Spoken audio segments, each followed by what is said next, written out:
Good Shabbat, everybody. Welcome to the sacrament of Shabbat of the online Church of St. Philip. Thank you so much for coming today and being with me and celebrating this sacred, holy rhythm of the week. Today we continue with part 4 of a series on the book of Job. It will continue where we left off last week. To see earlier classes, please check out Facebook or YouTube to see the earlier parts in this series.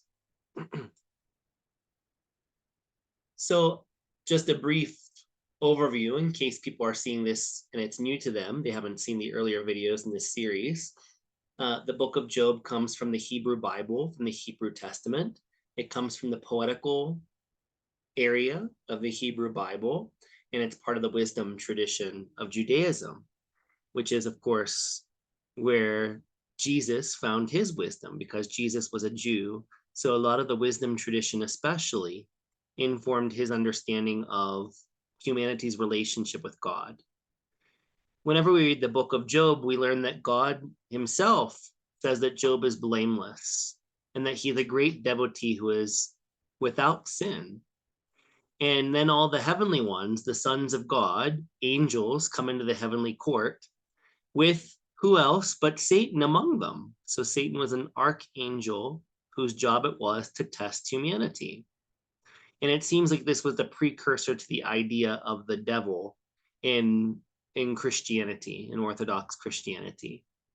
So Satan's job was to be the adversary, to be kind of the prosecutor in the divine court. And he said, well, if you were to take away all the blessings that you gave to Job, he would curse you. And at first, God gave him permission to afflict him because God's opinion was that Job was so perfect. He was such a great tzaddik that he would not turn on God no matter what happened to him.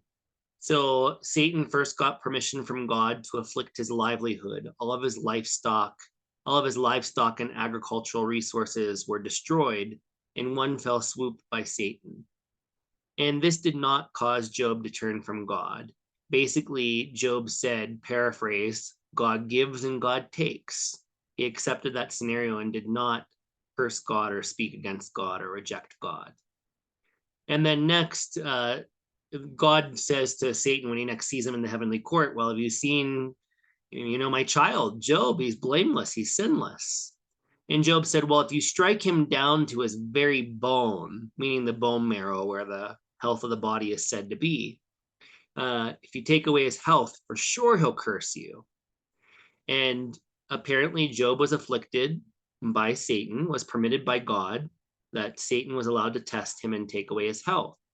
And he had these huge sores across his body. And later on in the chapters that we actually read today, it says that worms infested the wounds. So I assume those worms might be maggots eating the rot of his flesh. So that's how bad his health got. And his wife asked him, why don't you just curse God and die? Because God has abandoned you. And Job said, no, don't speak that way. It can't, that's foolishness. You're a foolish woman, essentially is what he said. Because she wasn't adhering to God. She wasn't staying faithful to God and trusting in God to do the right thing in the end. Last week, we learned that 3 of Job's close friends began to offer advice after grieving with him for 7 days in silence. When Job began to speak, then each of his friends gave some advice on how to deal with his situation. And the main thing that we deal with in Job is, why does God allow bad things to happen to good people? In Job, even though he doesn't speak about God, when you're reading these chapters, keep in mind we're not elucidating every verse. We're just picking out certain key verses that I like. But take the time to read the whole passage and you'll see how beautiful the poetry is. And although Job says things like, I wish I'd never been born, this seems so unfair, I don't understand why this is happening to me, all this kind of stuff he says in poetical nature, he never turns his back on God. He always says that essentially, who can speak to God? Who among humanity is truly just, is truly righteous in front of God? Which one of us is without sin?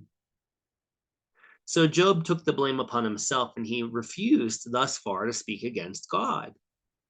But still, he's having a very, I guess you could say his attitude in chapter 8, which is where we currently are, is negative. He basically just wants everything to end. He's in such pain. This disease is so terrible and so horrible, and he doesn't have the health to earn money to feed himself or to feed his family. He's just like, I just wish that this was over. I curse the day I was ever born. I wish God would have never brought me into existence, were the types of things he was saying. So he wasn't exactly solution consciousness, right? He was looking at the problem and he was caught in the stress and the horror of what was being afflicted upon him by the archangel Satan. So now this week we see a second friend begin to speak up. Bildad the Shuhite, friend of Job, starts to offer Job some advice whenever he sees how bad Job is taking this. So in Job 8:3, verses 3 and 5 through 6, we see Bildad saying to Job, does God pervert justice? If you will seek God and make supplication to the Almighty, if you are pure and upright, surely then he, God, will rouse himself for you and restore to you your rightful place. So Bildad, it doesn't say it directly, but Bildad has some spiritual wisdom in him. And he's saying, well, if you're really blameless before God, how can God do this to you? God is just. And that's a major part of the Jewish faith, is that God is just. God gives us what we deserve, so to speak, the fruits of our actions. So when we sin, something bad will be a consequence of that. Whenever we follow the commandments of God or the mitzvot of the Torah, then we come closer to God and all of life gets better. Health is considered to get better. Wealth is considered to get better. These are traditional ideas. But despite the fact that Job is sinless, that Satan is playing this game and God is proving his point, which can be argued whether that is acceptable or not, honestly.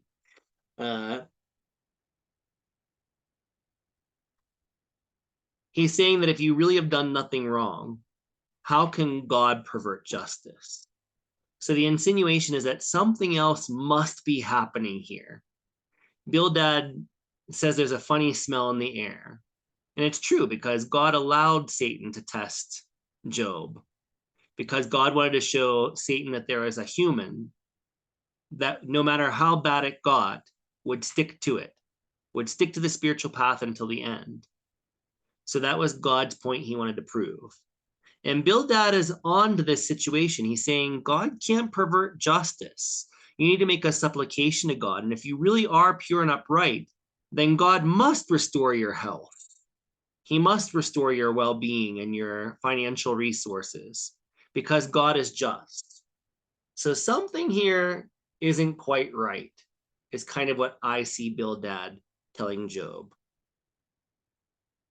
In Job 8:11 through 13, there's this long, beautiful poetical discourse of Job trying to convince, of Bildad trying to convince Job to see with spirituality rather than to see from desperation.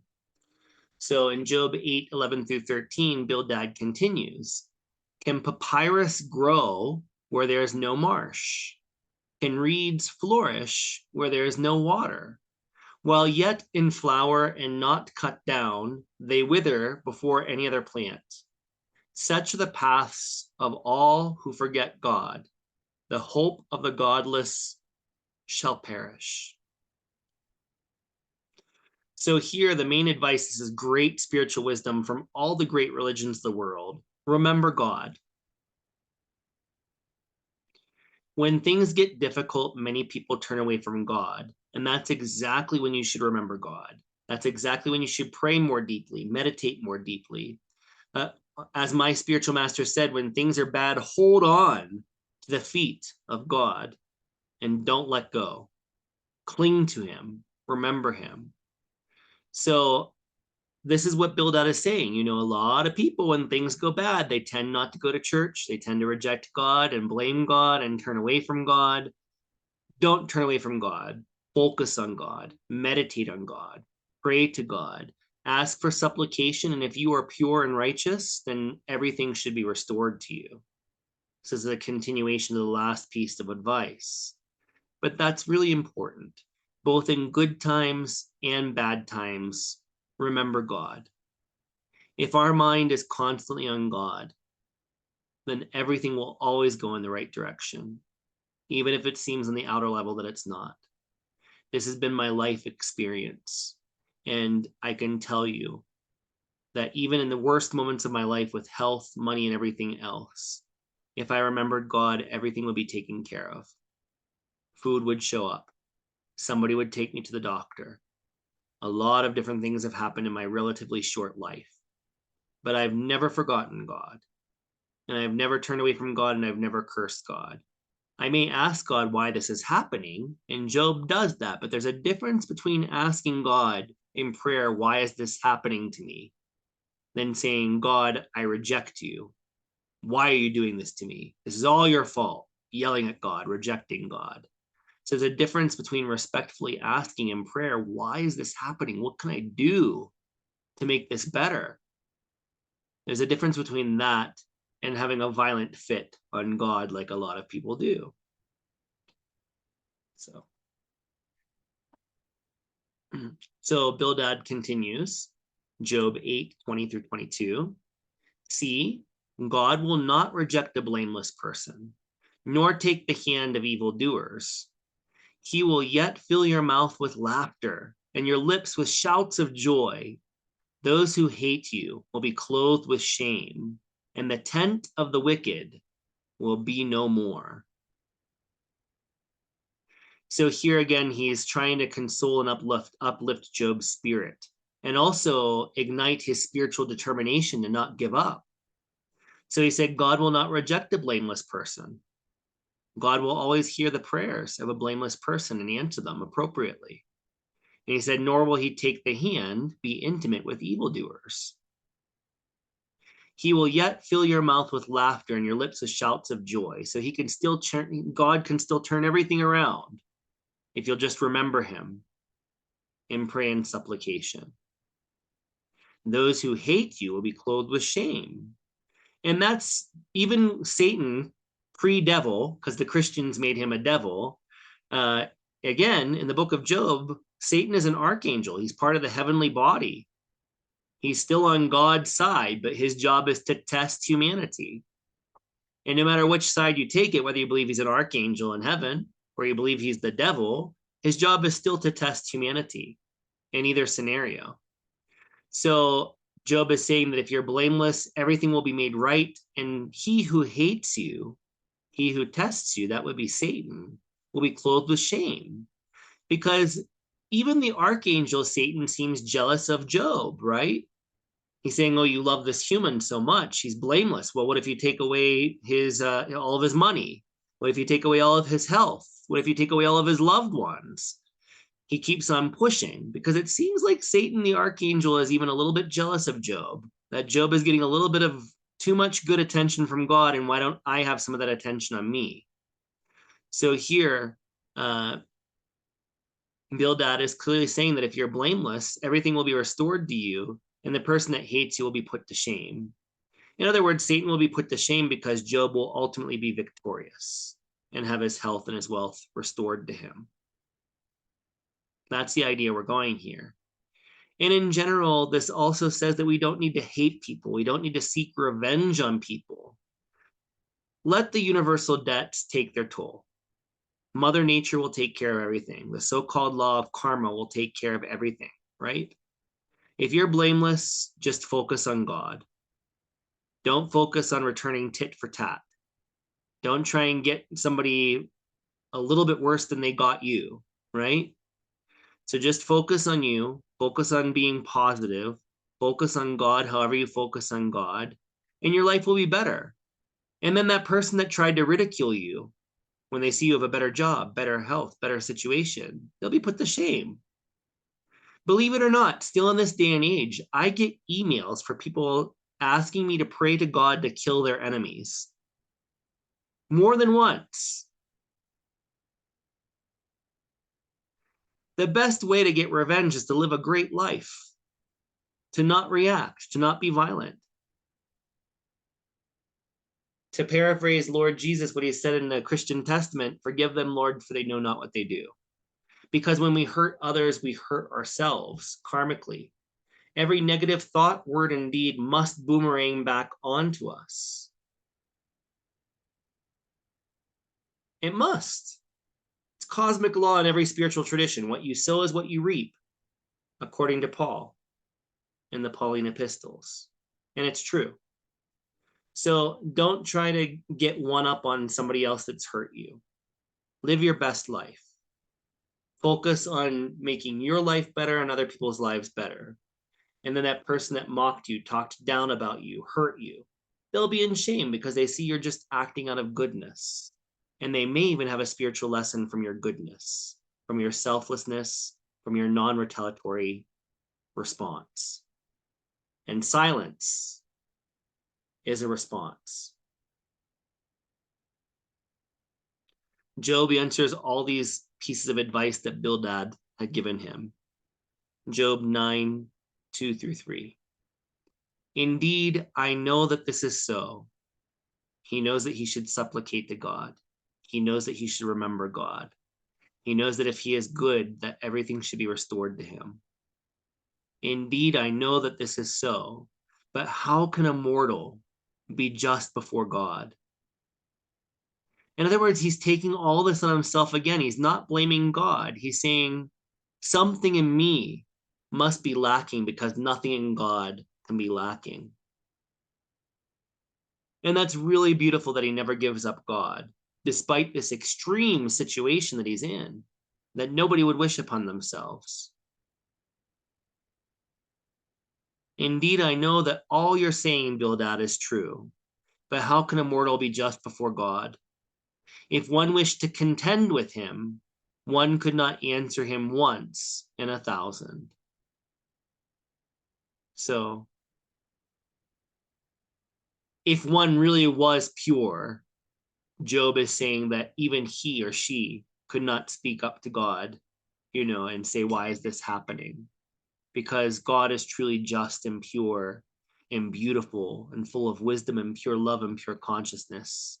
How can any of us speak to that? How can any of us question the ways of God? This is what Job is saying with great renunciation and great acceptance of this dire situation.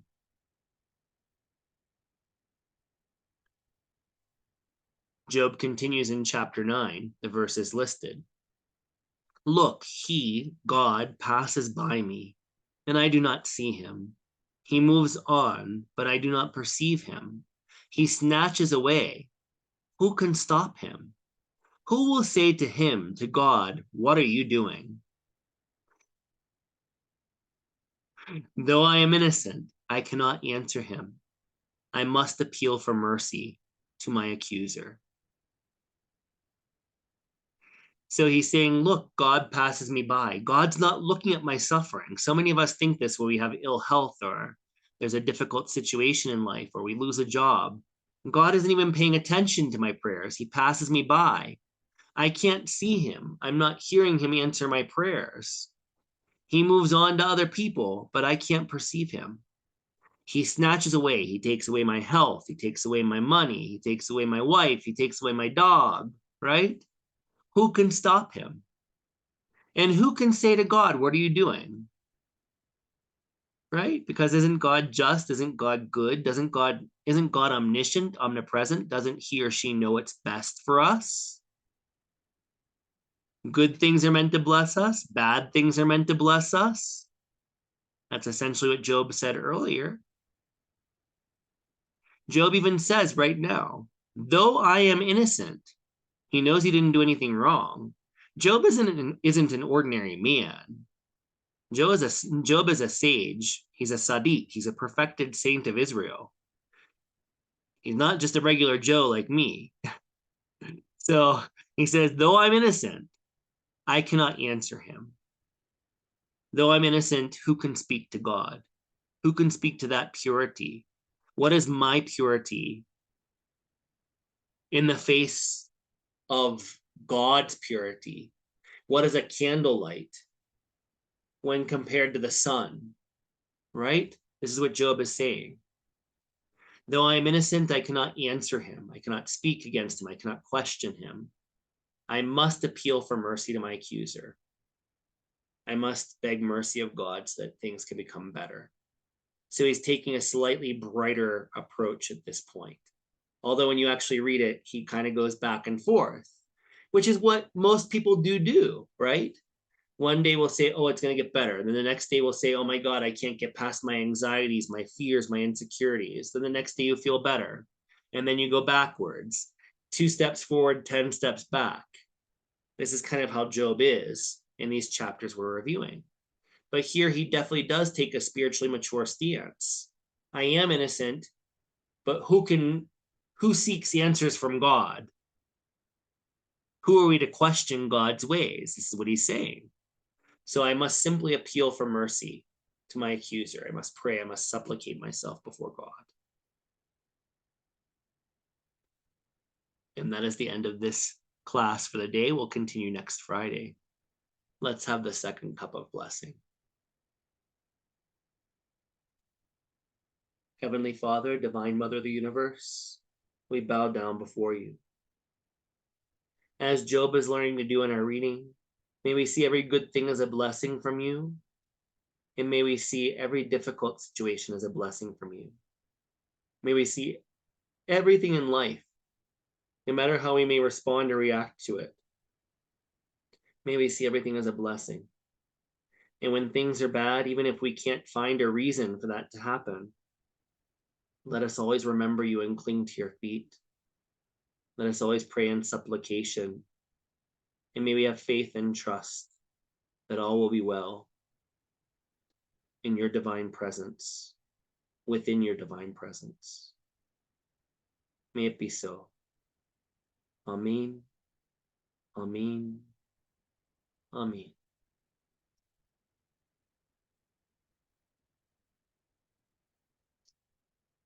Good Shabbat, everybody. I hope to see you, everybody. I hope to see you on Sunday for the Liturgy of the Chalice, where we are currently talking about the Gospel of Mark.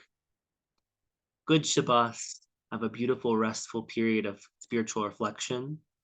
Until tomorrow evening, remember to always pray and to always meditate, knowing you are in God and you are one with God. Good Shabbat, everybody. Thank you once again for coming.